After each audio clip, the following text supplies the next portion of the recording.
I'm Alan Kenny, Managing Editor with REIT.com, and I'm in San Diego for REIT World 2012, NAREIT's annual convention. Joining me is Scott Craig, Portfolio Manager with Eaton Vance. So Scott, there's been a lot of capital raising going on among REITs in 2012.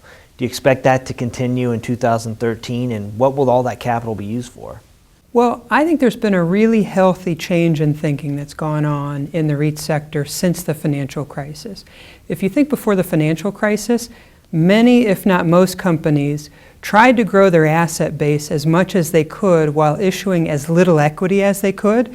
And I'd point to General Growth as an interesting example of this. I've got numbers here.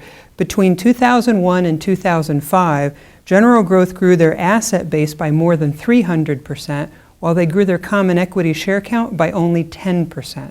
So they're massively growing the company financed just with debt, and we know how that one worked out. I think now, since the lessons of the financial crisis, investors and companies are much more comfortable with companies issuing equity if they have good growth opportunities and if the shares are reasonably valued relative to intrinsic value. So you see the better companies growing their asset bases and doing it with equity in a way that maintains balance sheet leverage or even delevers over time. So I think that's a very healthy change. In terms of what they're using the capital for, I mean, there's development going on in some asset classes, there's acquisitions going on. One thing I don't necessarily expect to see a big increase in is M&A.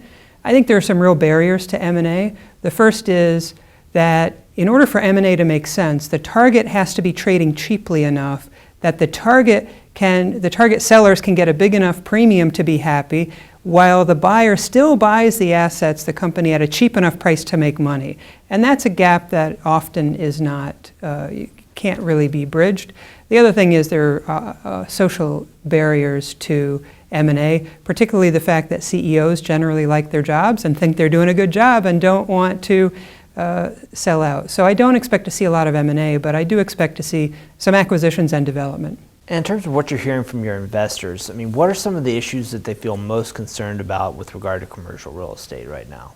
Yeah, I think when you look at real estate fundamentals, which is to say what's going to happen to rental rates and what's going to happen to occupancy rates, I think the top three concerns are job growth, and job growth. I mean, really, that's what it's all about. We know that there's not a ton of supply in most property types, and so whether you're talking about office buildings, shopping centers, apartments, what we really need to see is a lot of job growth to see a continuing recovery in commercial real estate. And then looking ahead in 2013, what sector are you most bullish on, and how about least bullish also? Yeah, most bullish, I'd say I really like the apartment sector. I think that the stocks are trading cheaply on an NAV basis, and I think that investors are generally overestimating the negative impact of a recovering single-family housing market. So I really like the apartment sector. In terms of one I'm a little bit less favorable on, I think that in the healthcare space, the triple net leases, whether it's senior housing or skilled nursing, I think some of the risks inherent in those triple net leases are not well understood.